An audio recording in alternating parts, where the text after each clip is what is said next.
Aleluia, irmãos, que bênção estar aqui nessa tarde.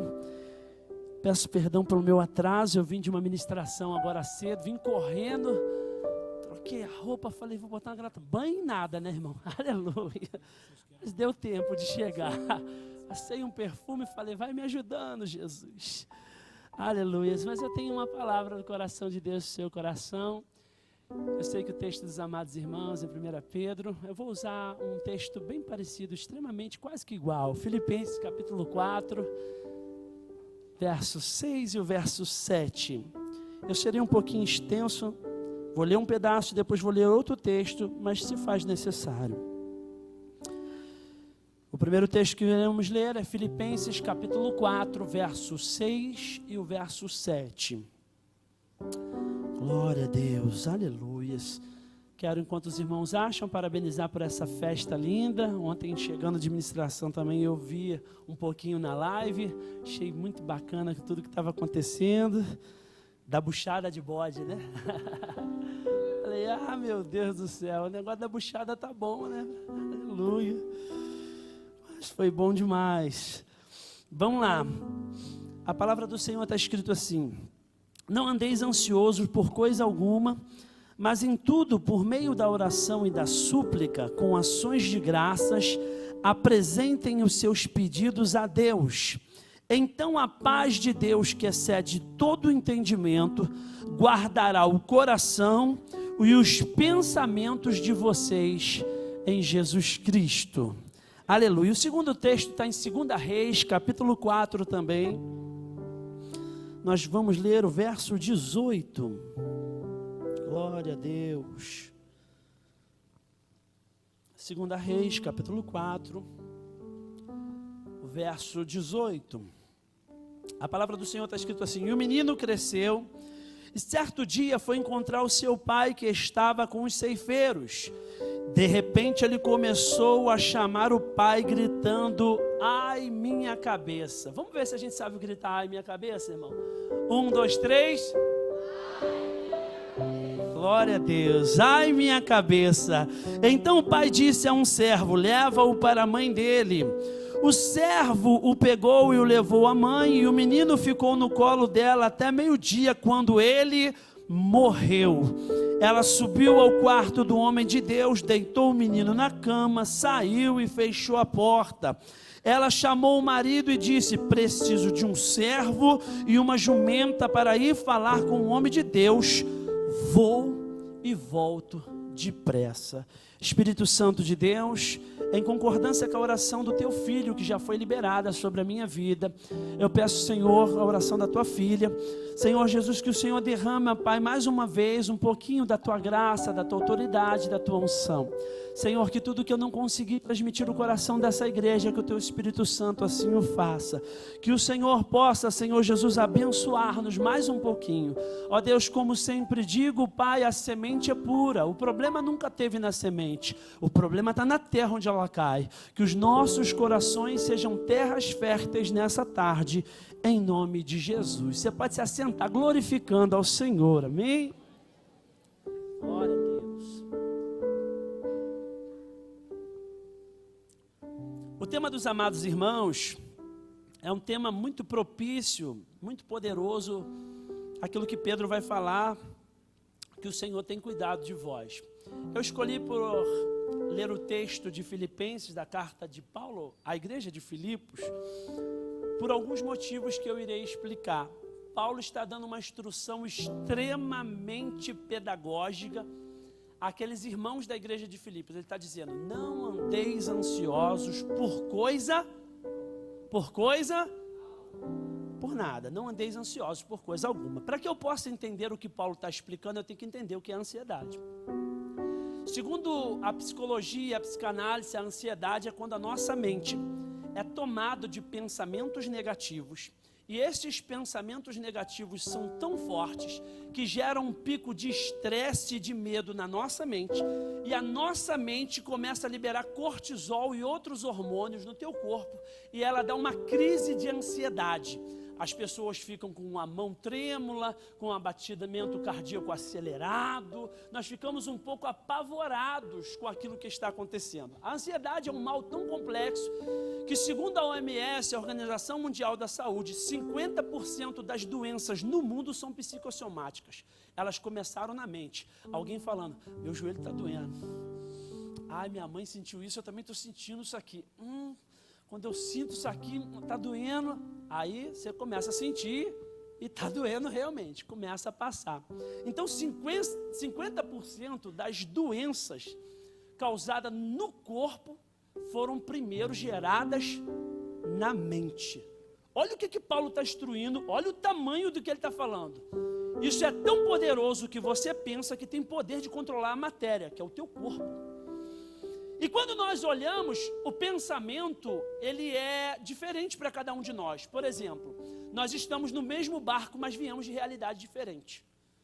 Nós estamos no mesmo barco que é Cristo Jesus, mas a realidade de cada um que está aqui é totalmente diferente. Por exemplo, se eu falar para você assim, você não pode controlar o que você pensa, mas o que você mantém sim. Se eu dizer para você, não pensa numa vaca. Você pensou? Qual era a cor da tua vaca, pastor? O que o senhor pensou aí? Malhada? Cor malhada. É a tua vaca, o que você pensou? Marrom? A vaca marrom. A da senhora?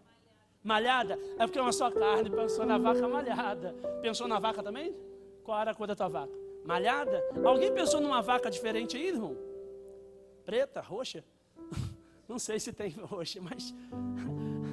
Mas por que nosso pensamento foi diferente da marrom para malhada? Porque os nossos pensamentos são moldados pela nossa realidade. Então, a realidade que eu vivo tem o poder de moldar alguns pensamentos em nós. Tem gente que nasceu de lar de pais separados, tem gente que tem pessoas viciadas em casa, tem gente que lidar com situações diferentes, e os pensamentos na nossa cabeça são diferentes de um do outro, porque pensamentos são moldados pela nossa realidade. Você pode dizer comigo? Pensamentos são moldados pela nossa realidade. Então, os nossos pensamentos são diferentes de um do outro, porque nós vivemos de realidade diferente. Agora, se a ansiedade de forma carnal é ruim, a de forma espiritual é catastrófica. Quando eu estava orando sobre esse congresso, Deus falou uma frase no meu coração. Eu não sei se você está com caneta ou não. Se você não pega nada que eu pregar, grava essa frase no teu coração, que essa frase é uma das mais importantes que Deus colocou no meu coração. A ansiedade é o antídoto de Satanás para neutralizar a fé da igreja. A ansiedade é o antídoto, a vacina do diabo para neutralizar a fé da igreja. Por que eu posso afirmar isso? Eu posso afirmar isso por alguns motivos. A Bíblia diz que a fé é o fundamento, a fé é o firme fundamento das coisas que eu não vejo, mas das coisas que eu espero. Se eu espero, eu imagino. A mesma Bíblia diz que sem fé é impossível agradar a Deus. E também a Bíblia diz que a alegria do Senhor é a nossa força. Olha o problema. Se a fé é o firme fundamento das coisas que eu não vejo, mas espero, se eu estou ansioso, provavelmente estou sem fé. Se eu estou sem fé, provavelmente Deus está triste. Que isso, pastor? Sem fé é impossível agradar a Deus. Uma pessoa agradada está feliz. E se Deus está triste comigo, eu estou fraco. E se eu estou fraco, Satanás não vai deixar passar barato. Ou ele vai me destruir, ou ele vai me embaraçar. Quando eu estou fraco, a Bíblia diz que é aí que eu estou forte, porque nós nos humilhamos. Mas Satanás percebe a fraqueza da nossa fé no nosso coração. E se ele vai tentar te destruir, e se ele não conseguir te destruir, ele vai te embaraçar. Porque se ele te embaraçar, ele vai atrapalhar muitos anos da tua vida. Presta atenção, o texto que nós lemos, eu li 2 textos por questões específicas. O primeiro texto, nós estamos vendo um homem preso consolando homens livres. O homem preso, que está dando consolo para homens livres. Tem alguém livre aqui nessa noite? Nessa tarde, né? Tem alguém livre nessa tarde? Quando nós chegamos, às vezes, na nossa escola, no nosso trabalho, no nosso lugar, os livres somos nós. E nós não podemos nos comportar como os presos. Nós que somos os livres. Nós podemos chegar, alguém falar alguma coisa e falar, Deus vai mudar a tua história. Deus vai te responder. Ah, mas tu não sabe o que é lá em casa. Mas eu sou livre o suficiente para dizer que Deus vai fazer isso na tua vida. Agora é triste quando homens livres se comportam como homens presos. Porque é tudo na mente. Quando homens livres se comportam como homens presos, nós, os crentes, chegamos nos ambientes e falamos, isso daí vai dar tudo errado. E o ímpio vai dizer, fica tranquilo que Deus vai te ajudar. Já aconteceu isso com alguém, irmão? Não? Então eu vou contar uma para você. Eu estudei com um menino dos meus 10 anos aos meus 16. E nos 16 anos, ele falou assim, vai ter um culto aqui na escola, quem é o crente? Eu levantei a mão, quando eu levantei a mão, o crente, ele olhou para mim e falou, tu é crente? Eu falei, eu estou 6 anos estudando contigo. Aí ele, para mim tu não era crente. Era o homem livre se comportando como um homem preso. Homens livres que se comportam como homens presos não vão experimentar a glória de Deus. Mas homens presos que se comportam como homens livres vão ver coisas sobrenaturais da parte de Deus. Aleluia! Eu li 2 textos, por quê, irmãos? Se tem alguém na Bíblia que não sofre de ansiedade, é a tal da sunamita. Meu Deus do céu, acho que não tem ninguém na Bíblia tão exemplar no quesito ansiedade do que sunamita. Vamos lá, vamos entender a história dessa mulher um pouquinho. A Bíblia diz que sunamita percebe que Eliseu passa por Sunem e não tem onde descansar, não tem onde dormir. Ninguém fala nada, o profeta não fala nada, ninguém reclama nada. Ela percebe, ela olha e fala, esse profeta não tem onde descansar. Ela vai no marido, fala com ele, vamos fazer um quarto para o profeta, colocar uma cama, colocar uma cabeceira, colocar uma água para que ele possa descansar quando passar por aqui. O profeta nessa época, irmãos, era a boca de Deus, ele era o próprio Deus na terra, porque ele era o representante oficial do Senhor. Então ele, agora, sunamita, percebeu o que Deus precisava. É esquisito o que eu vou te dizer, mas eu vou te explicar. Sunamita percebeu o que Deus precisava. Talvez alguém vai dizer, Deus não precisa de nada. Quando ele fez o primeiro milagre em Caná da Galileia, ele precisou de alguém para encher as talhas e levar para dentro. Quando ele multiplicou os pães, ele olhou, se você for ler o texto, André, eu gosto desse nome porque André é brincalhão, né? Olha o que o André fala com um quesito de brincadeira no texto, ele fala assim, Senhor, eu vi aí que tem um menininho, tem 5 pães e 2 peixinhos, dá para a gente pegar, mas o que são isso para todos? Aí Jesus fala o quê? Pega o lanche do garoto e traz para cá.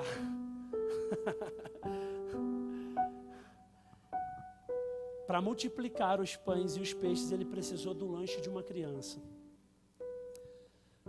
Para trazer Lázaro de volta à vida, ele precisou que as mulheres movessem aquela pedra. Irmãos, não era uma pedrinha.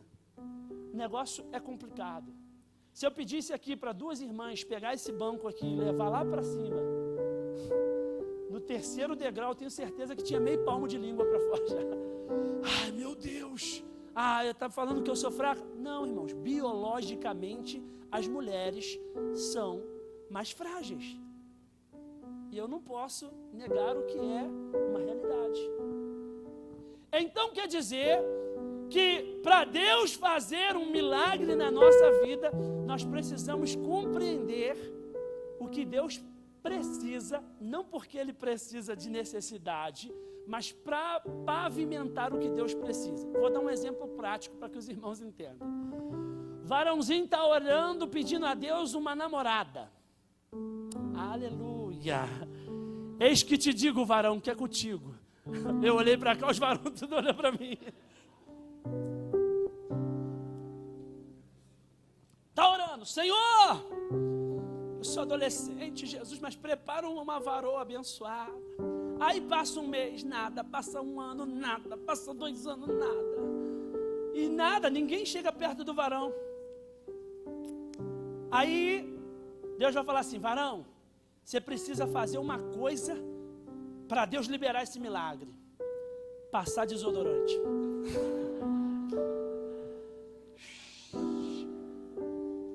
Às vezes um desodorante vai pavimentar o milagre de Deus na tua vida, varão.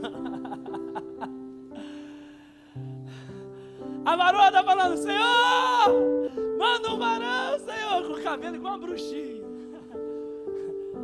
Dá uma ajeitada no cabelo, varoa, aleluia. Tem coisas que nós vamos ter que fazer para Deus pavimentar um milagre na nossa vida, sim ou não? Irmãos, foi um sim muito fraco, hein? Tem coisas que nós precisamos fazer para pavimentar um milagre na nossa vida, sim ou não? Sim. Tem coisas que nós temos que fazer. E o que você precisa fazer, Deus nunca vai fazer. Pode? Pode, porque Ele é Deus. Se Deus falar que vai cair um elefante de bolinha azul, roxo aqui, eu vou acreditar, porque Deus é ninja. Ele vai dar pílula de nanicolina para o elefante, vai trazer ele aqui e vai chegar. Agora, coisas que eu preciso fazer, Deus vai deixar que eu faça. Aleluia. Segunda coisa que eu aprendo com a vida de Sunamita, ela percebeu o que o profeta precisava. E tem uma coisa que nós falamos nas Assembleias de Deus que é muito poderoso. Quando nós fazemos as coisas de Deus, Deus cuida das nossas. O profeta, quando faz uma coisa, porque é diferente, irmão, quando você faz uma coisa que te pede, e é diferente quando faz uma coisa que você quer. Vou dar uma chave de ouro para os adolescentes aqui. Essa semana, você chega em casa, quando você acabar de acordar, você vai levantar 5 minutos e vai arrumar a tua cama, vai deixar ela pronta. E, aleluia, posso ouvir um glória a Deus? Quando você voltar da escola, você vai falar assim, mãe, hoje eu vou lavar essa louça. Aleluia. Vai botar um hino bonito, vai começar a lavar a louça. Se você não falar e fizer, a sua mãe, seu pai, sua avó vai chegar e falar assim, meu filho está doente, não é possível, Jesus. Mas ela vai olhar com uma coisa, porque quando nós fazemos uma coisa que as pessoas não estão esperando, tem no coração dela um sentimento de gratidão. É a lei da reciprocidade. Eu preciso recompensá-lo. Pegou a chave, varão? Que é um milagre que tu não está esperando? Faz uma coisa que alguém não está te pedindo. Que é um milagre que tu não está esperando? Faz alguma coisa que ninguém está te pedindo. Ninguém precisa te pedir para dar glória. Ninguém precisa te pedir para dar aleluia. Ninguém te precisa pedir para glorificar. Você precisa fazer por si só. Aleluia. Aleluia. Aleluia. O profeta fala, essa mulher fez um quarto para mim, eu tenho que fazer alguma coisa para ela. Eu não pedi nada, mas ela fez, eu tenho que fazer alguma coisa para ela. Geazi, o que ela precisa? Ah, não sei, tem um monte de coisa, mas ela parece ser de idade e ela não tem filho. O que o profeta faz? Ele é o próprio Deus. Dentro de 1 ano, vai ter uma criança no teu braço. Eu quero liberar essa palavra nessa tarde para você. Dentro de 1 ano, o que tu precisa vai estar nos teus braços. Você crê? Dentro de 1 ano. Pastor, mas daqui a 1 ano, irmãos, a casa de Deus não é o McDonald's. Drive-thru, entra de um lado, do outro o hambúrguer está pronto. Não. Dentro de 1 ano, o que você precisa de Deus vai estar na tua mão. Você crê? Aleluia! Nós precisamos tomar posse do que está sendo liberado sobre as nossas vidas. Nós precisamos tomar posse. Aleluia. O negócio passa 1 ano, o menino nasce, o menino cresce, o menino está aproximadamente 12 anos. Quantos anos, irmãos? Aproximadamente 12 anos. Quando ele está com aproximadamente 12 anos, ele vai com os servos aonde o pai está trabalhando. O pai está trabalhando, e aí ele começa a passar mal, ele começa a gritar o que eu pedi para vocês: ai, minha cabeça, ai, minha cabeça. E ali um pai raiz faz o que todo pai faz. Começou a chorar, manda para a mãe. Pai raiz, não, leva lá, vai para tua mãe, meu filho, vai para tua mãe, em nome de Jesus, vai para tua mãe. Em nome de Jesus, vai para tua mãe, que sangue de Jesus. O meu pai era diferente, meu pai era pregador raiz, né, varão? Meu pai estava pregando, eu começava a chorar na igreja e eu corria. Aí ele, aleluia. Aí eu chorava de novo. Ele, glória a Deus. No terceiro ele, aleluia.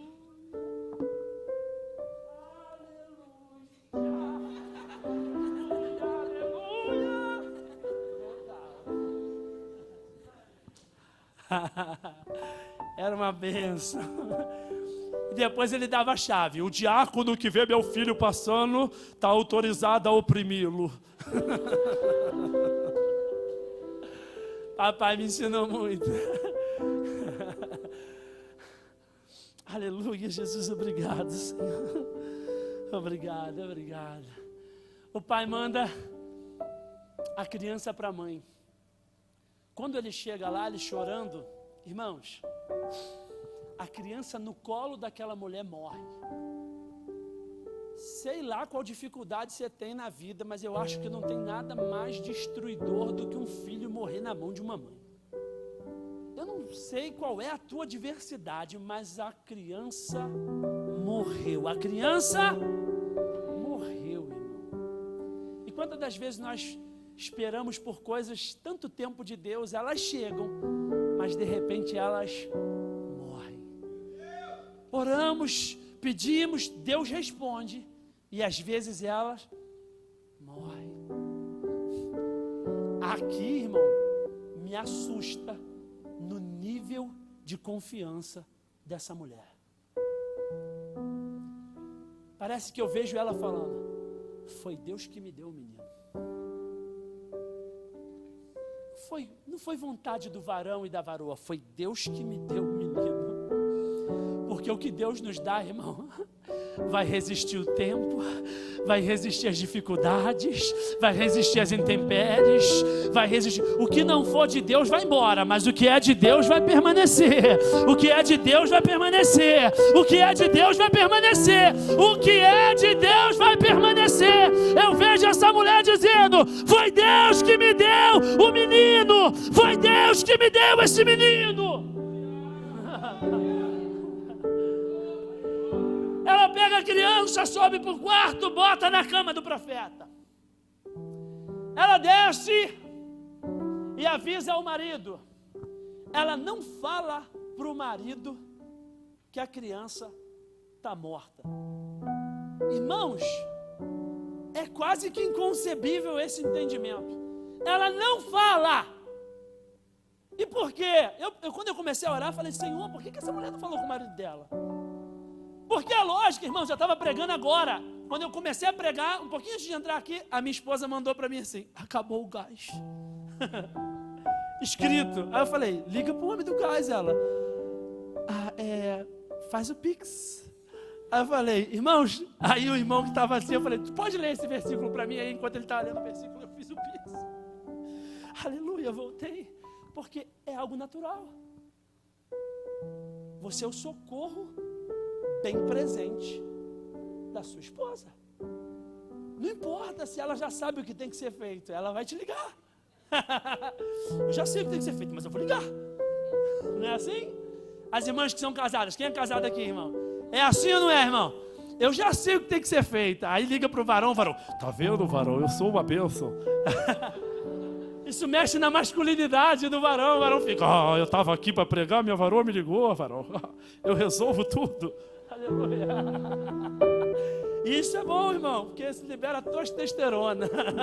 O cara fica: aleluia, eu sou o provedor. As irmãs aqui, pegam uma dica, você que são jovenzinhas, vai abrir o pote está facinho, fala: eu não consigo. Entrega na mão do varãozinho, o varão: estava facinho, nossa, como você é forte. Como você é forte, você é muito forte, você é forte demais. É isso que mantém casamento, irmãos, é isso que mantém as coisas funcionando como tem que funcionar. Vamos voltar para o texto. O normal seria ela falar para o marido, mas ela não fala. Quando eu orei, Deus falou comigo: Senhor, por que ela não falou? Porque às vezes, quem está próximo de nós vai nos desanimar de fazer o que precisa ser feito. Quem está longe não tem poder de influência sobre você, mas quem está perto pode dizer assim: menino já está morto, deixa o menino descansar. Vai incomodar o profeta para quê? Ele ainda tenta saber, ele falou: mas não está em tempo, tu vai procurar o profeta por quê? Às vezes é só você e Deus. Tem coisa que tu vai ter que chorar calado. Tem coisa que tu vai ter que sentar e falar: Deus, se eu contar, eles vão se entristecer. Se eu contar, Senhor, eles não vão suportar. É eu e o Senhor, me ajuda, Deus. Toca em alguém, fala com alguém, faz alguma coisa. Aí ela vai para ele e fala o seguinte: eu preciso de uma jumenta e de uma serva. Sabe por que ela pediu isso, irmãos? Porque tem coisas que sem a ferramenta certa você não vai conseguir fazer. Se eu quiser encher um caminhão de areia com uma chave de fenda, vai funcionar? Não, eu preciso de uma pá. Se eu quiser abrir um computador com uma enxada, vai funcionar? Não. Até dá, se tu tiver com muita raiva. Ah, não funciona. Mas vai quebrar. Não vai funcionar. Eu preciso da ferramenta certa para acessar o milagre de Deus na minha vida. E isso não é entregue no coração de gente ansiosa. Ferramentas certas é entregue para pessoas confiantes, pessoas que confiam. Deus vai me dar a ferramenta certa, Deus vai me conectar com as pessoas certas, Deus vai abrir a porta certa, Deus vai fazer um milagre certo, Deus vai fazer algo para mudar a minha história. Ela vai, vamos correr para terminar. Ela vai até o profeta. Geazi vem correndo, porque Deus sempre se antecipa. Deus sempre antecipa. Deus sempre se antecipa. O que você vai precisar daqui a 2 anos já está sendo preparado agora. Exemplo prático. Uma hora foram cobrar o imposto de Jesus e de Pedro. Jesus fala o que para ele? Vai lá, pesca o peixe, o primeiro peixe que tu pegar, abre ele, tem uma moeda, paga o meu e paga o teu. Tu acha que aquela moeda nasceu dentro daquele peixe? Provavelmente não. Alguém deixou a moeda cair no mar, Deus falou com ele: peixe, engole. Mas não, mas Senhor, não dá. Ah, não tem jeito, quer ser usado? Engole. Quer ser usado, peixe? Quero. Engole a moeda. Ele engole a moeda. Quando ele chega perto, ali ele vê o anzol, o peixe, irmão, peixe do Independência, aquele peixe. Já sabia, falar assim: aquilo é anzol, rapaz, tá doido? Quer ser usado o peixe? Morde o anzol. Porque gente usada traz as marcas de Cristo. Quer ser usado o peixe? Você pode virar para quem está do teu lado e falar assim: quer ser usado o peixe? Pareceu o Romário, né, irmão? Quer ser usado, peixe? Estamos ano de Copa do Mundo, os meninos só conhecem o Neymar. Ai, que tristeza. Aleluia. Para ser usado por Deus, tem que ter marcas. Eu trago as marcas de Cristo em mim, Paulo disse. O peixe engole a moeda, morde o anzol e está ali. Então o que você precisa daqui a 2 anos, daqui a 5 anos, daqui a 10 anos, já está sendo preparado para você. Nesse exato momento, Deus está fazendo. Vamos lá! O profeta manda Geazi. Geazi diz: está tudo bem? Ela está tudo bem. Por quê, irmão? Não adianta compartilhar com pessoas que não podem resolver. Não adianta. Não adianta. Talvez você vai se frustrar mais ainda. Agora, quando você fala com a pessoa certa, no tempo certo, tem milagre. Quando ela chega, ela conta para o profeta dá o bordão na mão de Geazi e ela fala: eu só vou se o senhor for. Existe uma diferença da geração de Abraão para o pessoal de Jacó. Jacó, me dá minha bênção, depois tu pode ir embora. Moisés, perdão, Jacó, me dá minha bênção, depois você pode ir embora. Me dá minha bênção para depois subir. Moisés, eu não saio daqui se o senhor não for comigo. Vou mandar um anjo. Acho até legal o Gabriel e Miguel, essas espadas deles são legais. Mas eu quero que o senhor vá comigo, porque se o Gabriel não resolver, se o Miguel não resolver, eu sei que o Senhor vai resolver.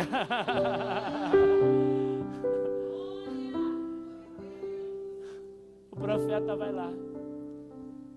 Quando ele sobe no quarto, mão com mão, boca com boca, ele ora, acontece a primeira vez. O que acontece, irmão? Nada. O profeta ora, o que acontece? Esse nada está muito fraco. O que acontece, irmão? Nada. Porque tem vezes que nós vamos orar e não vai acontecer. Ele ora de novo e não acontece o quê? Nada. Daqui a pouco ele desce. E ele libera uma palavra. Pega teu menino. O menino não acordou quando ele estava lá em cima, não. Acordou quando ele desceu. Ele também executou a fé dele. Sobe e pega o teu menino. Porque o que eu podia fazer, eu já fiz. Agora é tu que vai pegar. Eu finalizo essa palavra conectada a um testemunho, porque eu acho importante nós pregarmos aquilo que vivemos. Eu disse para você que nós estamos no mesmo barco no início, mas somos de realidades diferentes, sim ou não? Eu nasci numa casa de lar de pais separados. Meu pai e minha mãe, quando eu nasci, eles se separaram. Um pouco antes de eu nascer. Eu fui criado pela minha avó até meus 10 anos. Na casa da minha avó, os meus tios todos viciados. Ninguém casado. Ninguém com uma esposa e com família. Alguns já tinham casado, já se separado, e outros e assim. E minha avó, Dona Ivone, obrigado, mãe. Obrigado. Me ensinou a temer a Deus. Ela me levava para a congregação do Alto Independência quando eu tinha meses. E ela falava assim: pede para Deus. O texto que nós lemos: não andeis ansiosos por coisa alguma, mas colocar diante dele todas as vossas súplicas em oração, e o Senhor lhe dará a paz que excede todo o entendimento. E eu comecei a orar bem jovenzinho: Senhor, eu quero ter uma família. Eu quero ter uma família. Na reunião de pais, os meus pais não podiam ir, eu falava: eu quero ter uma família. Eu morei com a minha avó até os meus 10 anos. Nos meus 10 anos eu morei em Itaperuna. Depois de Itaperuna, voltei para cá. Depois morei em Estrela d'Alva. Eu era filho do Cadinho. Um cadinho aqui, um cadinho ali, um cadinho acolá. Tem uma mensagem que eu falo isso, que cada cadinho desse me fez ser quem eu sou hoje. Quando eu fiz 18 anos, passei desodorante, conheci uma irmã, nós falamos: vamos casar. Começamos a comprar tudo, fogão, geladeira, armário, guarda-roupa, preparando, porque quem quer casar, irmão, começa a se preparar. 1 ano, comprando tudo, pastor. Fui pregar em Piabetá, 18 para 19. Cheguei em Piabetá, tinha uma senhorinha desse tamanhozinho assim, com cabelo branquinho. Ela olhou para mim e falou: você vai casar? Eu falei: eu vou, aleluia. Ela: você vai sofrer muito. O que eu disse? Sai para lá, capeta. Porque quando não é o que a gente quer ouvir, é o Satanás. Saí dali e falei, chamei os meninos dentro do carro e falei: tu viu o diabo? Furioso, está usando a boca da irmã.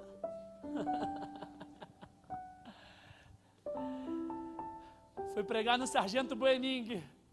Estou eu pregando no Sargento, na Wesleyana do Sargento.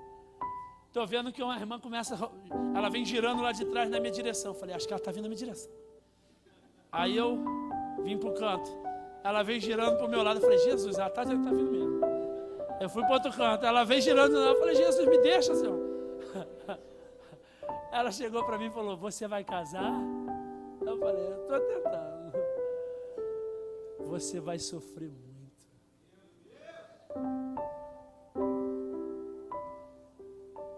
Saí dali, fui pregar em São Paulo, Guarulhos.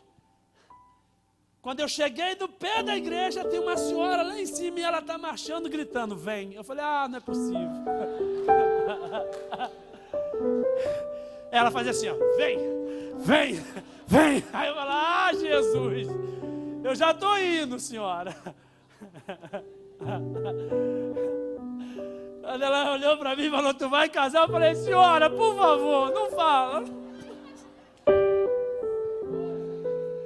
Você vai sofrer muito. Aí ela falou uma coisa: tem uma criança crescendo em outro estado, e quando ela crescer eu te apresento. Eu falei: senhora, a senhora está maluca. Eu vou pegar uma cadeia. Desci, irmão, mas fiquei tão chateado. Eu vim de São Paulo, os meninos vieram dormindo dentro do carro, eu vim dirigindo, e eu só falava com Deus: ô Senhor, se eu estivesse fazendo tudo errado, o Senhor já tinha me casado com alguém já. Mas eu estou tentando fazer certo, Senhor. E o Senhor só fala que eu vou sofrer, pelo amor de Deus, me ajuda. Eu chorei a Dutra inteira. Eu vim. Aí sabe o que eu fiz, irmão? O que todo crente faz que não ouve quando ouve alguma coisa que ele não gosta. Bico. Dia do culto eu falava: hoje eu vou jogar bola.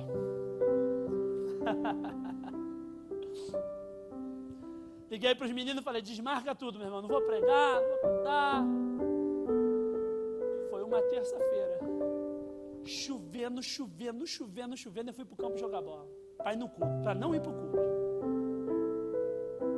Quando eu voltei, cheguei na casa do meu pai, lá era um chão de barro, e eu sempre fui muito assim, crítico com os irmãos que caíam no chão. Eu falava: ah, Jesus, esses irmãos ficam caindo no chão, sei não, hein. Quando eu cheguei, eu senti uma glória tão grande, e eu caí no chão, irmão. Só que aquele chão de barro molhado. E eu girava para um lado falando em mistério, e de repente eu no chão, eu vi quando a moça, a vizinha, falou assim: ô mãe, mãe, isso é crack, mãe. Mãe, o filho do pastor Cláudio está drogado.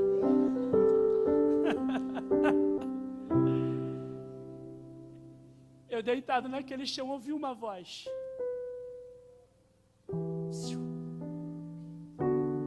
você não se manda, Douglas. Fui eu que te comprei. Esse teu bico não serve de nada para mim.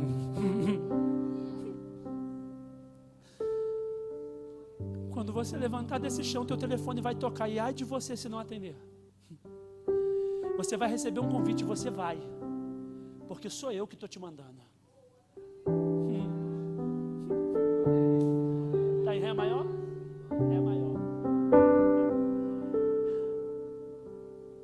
Eu comecei a chorar, irmão, todo molhado e sujo. Espírito Santo. O telefone tocou. Uma moça de Minas Gerais falou assim: pastor, eu vivo... Não era pastor. Meu irmão, eu vi você pregando no Rio de Janeiro. Você pode vir aqui em Minas Gerais? Isso era janeiro, irmão. Eu falei: pode. Posso. Dia 9 de julho. Eu falei: gente, 9 de julho? Nós estamos em janeiro, senhora. Ninguém liga em janeiro para marcar julho, não. Aí Deus falou comigo: aceita. Eu aceitei. Sentei, peguei uma caneta e Deus me deu essa canção. Eu comecei a falar com o Senhor assim, sentei e comecei a escrever ela. Deus não mudou, Ele é o mesmo, e hoje aqui tu verás os milagres que Ele prometeu e as bênçãos que irão te alcançar sobre a tua casa,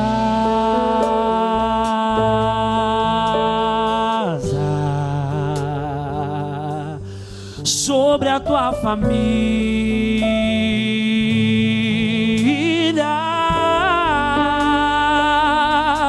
sobre a tua vida.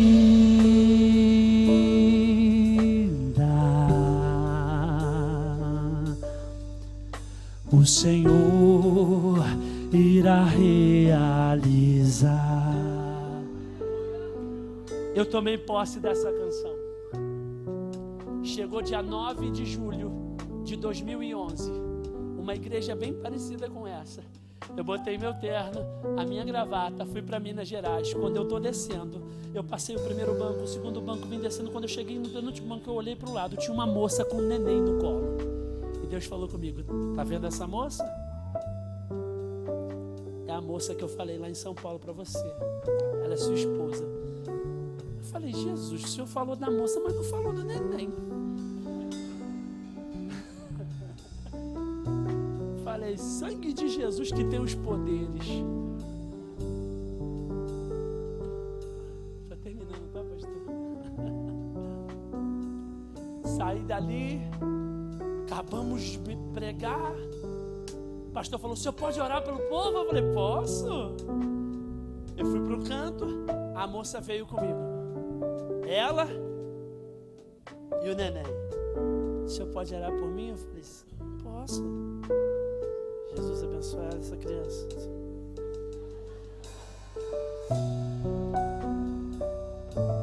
Domingo de manhã, fui pregar, manhã de avivamento. Pastor, o senhor pode orar pelo povo? Falei: vou lá para o outro lado. Vim para cá. Ela veio certinho, irmão. Falei: Jesus abençoe essa criança. Fomos para a casa do pastor dormir à noite. Pastorzão, polícia brabo de antigamente. Nós estamos dormindo, o baixista começou a gritar dentro do quarto, falar em mistério, pular, e olhava para mim e falava: covarde, seu covarde. O pastor veio correndo e o irmão falou: o que está acontecendo aí? Eu falei: eu não sei, ele está maluco. Está maluco, ele está maluco. Ao baixista: eu te falei da moça, por que tu está correndo do que eu te falei? Entrei no carro, irmão, falei: nunca mais piso nessa terra. Vim embora. 1 dia, 2 dias, 3 dias, 4 dias, 5 dias, 10 dias, 15 dias. 15 dias, recebi um SMS, que não tinha mensagem não, irmão. Só da época da carta aqui, né? Um SMS: estou orando por você. Eita glória, é isso aí, varão. Falei: Jesus. Jesus, prefixo 32. Eu falei, Minas Gerais. Olha, Jesus, que Deus maravilhoso. Recebi outra mensagem. Vou falar para você como Deus falou para mim e você entende como quiser. Eu falei, opa, a irmã é chapa quente. Você vai ser meu namorado. Falei, sai pra lá, mulher. Falei, essa irmã é tribulada, falando que eu vou ser namorada dela. Aí o que Jesus falou para mim? O pastor conhece suas ovelhas. Falei, liguei pro pastor, né? Pastor, tem uma tribulada da tua igreja aí que falou que eu vou ser namorado dela, só o sangue de Jesus. Aí ele, fulana de tal não é fácil. Eu falei, não falei fulana de tal não. Falei, tá vendo como é que o pastor conhece? Eu falei, é fulano. Ele falou, rapaz, isso é um tesouro que tu nunca mais vai encontrar na tua vida. Eu falei, pô, pastor, me ajuda aí então. A Bíblia diz o quê? Comunicar aos santos as vossas necessidades. Eu falei, pastor, me ajuda aí, varão. Fala bem de mim que eu sou profeta, faz essas coisas aí.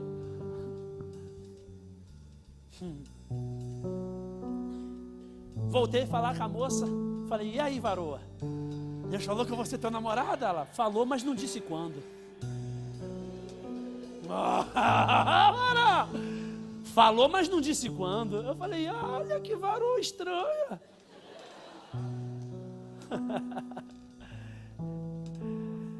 Passou uns dias, ela me ligou e falou assim, pode vir aqui, irmão. Não tinha barba, né? Cortei o cabelo, irmão. Botei uma roupa bonita. Fui na manufatura. Quem conhece a manufatura que é mais antiga aqui, irmão? Não conheceu, né? Era uma loja do Satanás que vendia uns ursinhos caro toda a vida. Eu parcelei em 10 vezes o ursinho. Tomara que a moça da manufatura não esteja aqui. Não, a loja era de Deus. Mas era tudo muito caro. Peguei tudo, uma cesta de café, chocolate, sei o que. Entrei no carro, dirigi 3 horas e meia. Irmão, para ter vitória tem que ter luta, varão. Não tem esse negócio de já é ou já era, não. É luta. Dirigi, varão, cheguei lá, a varoa, eu vi ontem, acho que foi ontem ou foi hoje de manhã que tinha um pessoal da coreografia dançando, foi ontem. Irmão, ela era da coreografia, eu cheguei na igreja e falei, oi, a ela.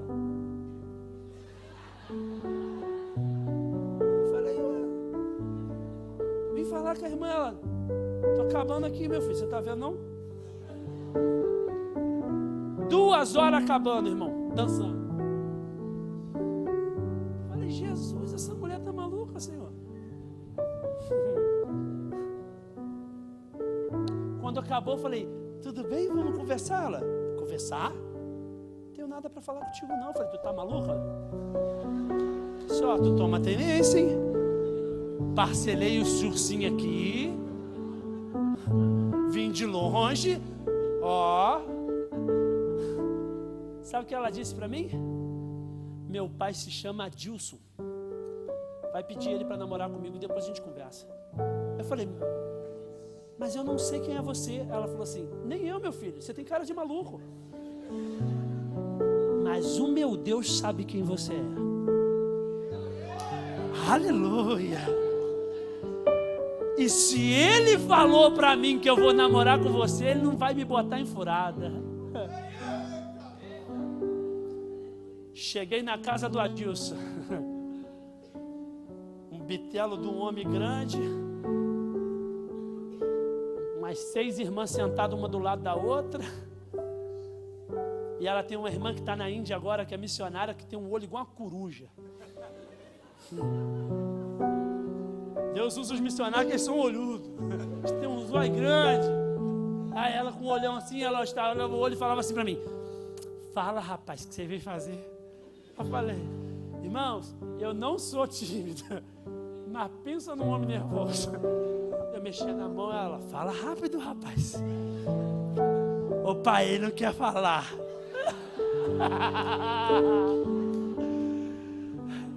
Se ela estiver na Índia vendo isso, Deus te abençoe aí, varão. Que Deus te ajude, que esse olho te abençoe aí, pra você ver tudo. Aleluia. Eu falei para o seu Adilson assim, seu Adilson, a tua filha falou que Deus falou com ela que eu vou namorar com ela. Aí falou, vai pedir ou não vai pedir, varão? Eu falei, vou pedir, meu irmão. Posso namorar com a sua filha? Ele fechou a conta para mim e falou, olha, eu nunca deixei minha filha namorar. Se ela namorou foi por conta dela. Mas quando tu entrou na igreja, Deus falou comigo, tá aí o teu genro. Ai de você se não deixar ele namorar com ela. No dia 27 de abril de 2013, eu casei com a senhora Stephanie da Silva Mateus. Nós fizemos 13 anos de casado, irmãos. Eu estou sem aliança porque ela me deu alergia, tá, irmãos? Eu tirei porque eu comprei um ouro vagabundo. Eu tirei e falei com ela, eu estou sem aliança porque está doendo meu dedo, mas vou botar outra, calma. Eu sou pai do Azaf. E os meus pensamentos de criança foram anulados porque minha avó me ensinou a orar. Eu falei para ela, com o neném, eu sei, neném, eu te amo. Ela falou, o neném é meu sobrinho. Eu falei, graças a Deus.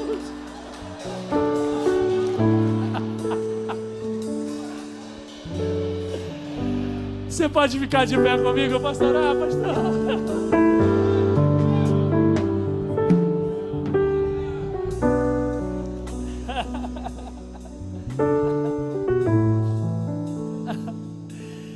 Irmãos, eu vim aqui dizer para você que ainda tem um Deus que está preocupado com todas as coisas na tua vida.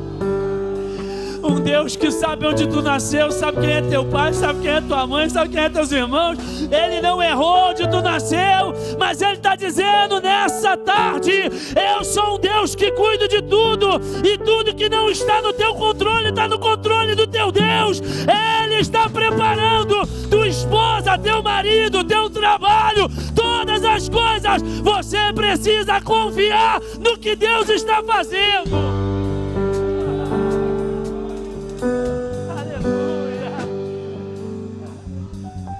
Quero orar, irmãos. Esse tema me fez lembrar tantas coisas maravilhosas da confiança no meu Senhor.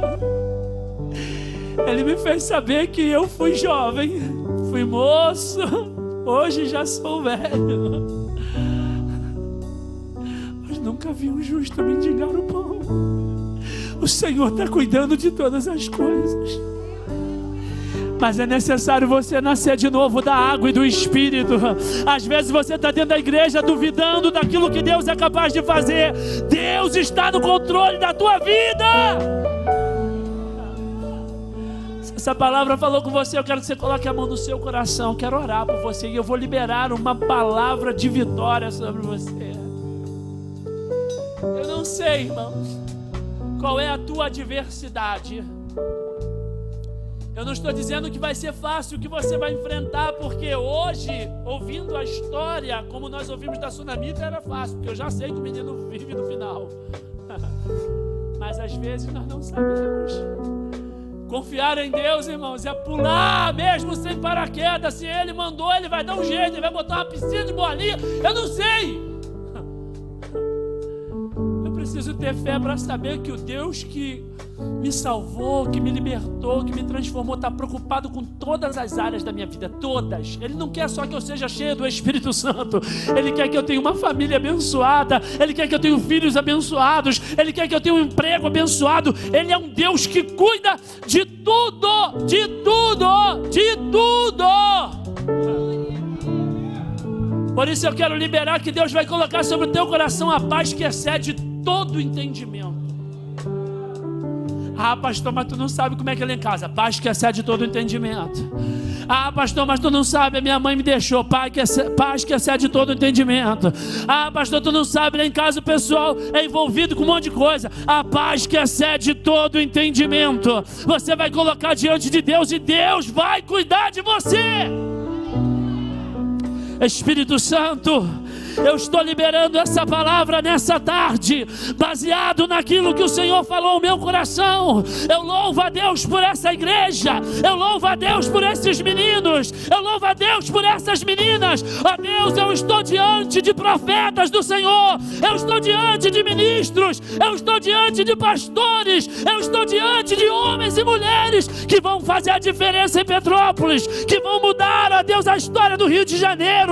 Eu estou diante de governadores, eu estou diante de deputados, senadores, eu estou diante de homens que vão mudar a história do Brasil. Por quê? Porque o mundo ainda está para ver o que um homem, que uma mulher, ó Pai, cheia do Espírito Santo, é capaz de fazer. Por isso nós te pedimos, ó Deus, ó Pai, aonde tiver a mão no coração, que o Senhor tira toda dúvida, que o Senhor tira toda a incredulidade. Senhor, o antídoto de Satanás não vai funcionar na igreja, porque nós temos fé, nós temos fé, nós temos fé, Senhor, e nós veremos o teu milagre de forma extraordinária, poderosa e soberana. Ó Pai, no nome de Jesus, eu libero uma palavra de graça, eu libero uma palavra de poder, eu libero uma palavra de autoridade. Abençoa os teus filhos, Senhor, ó Pai, tudo que eles precisam, que seja suprido no nome poderoso de Jesus. Amém. Eu agradeço a oportunidade. Aleluia, aleluia. Você glorifica a Deus por essa palavra. Quantos receberam essa palavra da parte do Senhor? Nós louvamos a Deus pela vida do pastor Douglas, também pelo grupo Chevarim que o acompanha. E é muito bonito, né, ver ainda jovem, ele se diz que é velho, mas ainda jovem, né? Douglas tendo esse testemunho, tendo esse modelo de vida que nós podemos observar. Que Deus continue abençoando o Douglas, a sua família, o seu filhinho, né? E que nós possamos receber essa palavra e guardar em nossos corações, e principalmente vocês que são mais novos, né, que ainda tem uma estrada pela frente, posso estar guardando esses exemplos, esses testemunhos, e sabendo que o Senhor tem sempre o melhor para a vida de vocês. O Senhor separou o melhor para a vida de vocês. O Senhor tem reservado algo que ninguém nessa terra, nenhum homem, nenhuma mulher pode dar para vocês. O Senhor tem reservado. Então, é uma tarde de direcionamento, que Deus usou aqui o pastor Douglas, e os irmãos querem que o pastor Douglas esteja lá no nosso acampamento em novembro?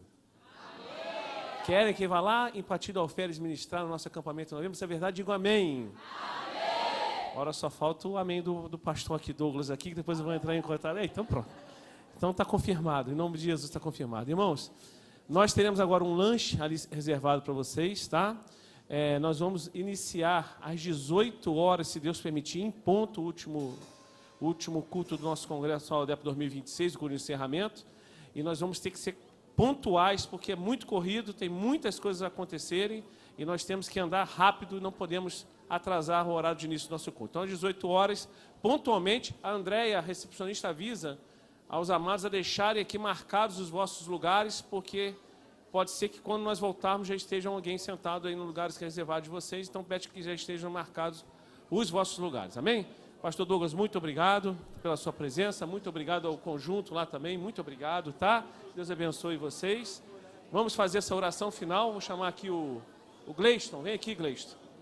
Pastor lá da Igreja do Bonfim, vem aqui, vai fazer essa oração final, logo depois você pode já se encaminhar aqui para o nosso refeitório, amém? Glória a Deus, Pai do Senhor, povo de Deus, adolescentes firmes com Cristo, amém? Vamos orar, curve a sua cabeça por gentileza, depois nós vamos tomar aquele café abençoado que o pastor André liberou para geral. Justo e santo, nós te louvamos ao fim desta tarde, Senhor. Te engrandecemos o teu nome pela tua bendita e poderosa palavra. Ó Deus, falta em nós palavras de agradecimento por tudo quanto o Senhor tem feito, ó Deus amado, desde o início desse congresso. Na sexta-feira, no sábado, pela manhã e agora à tarde, Senhor. A nossa alma se regozija em Ti, Senhor, pelos Teus cuidados, em fazer nós descansarmos em Ti, Senhor. Tendo a certeza pela fé que o Senhor está cuidando de tudo. Pai, te louvamos, Espírito Santo, continue conosco, ó Pai amado, até o findar do culto à noite. Continue falando, salvando, curando e tratando, Senhor, a nossa mentalidade. Te louvamos, pois gratos somos, no nome bendito e poderoso de Jesus.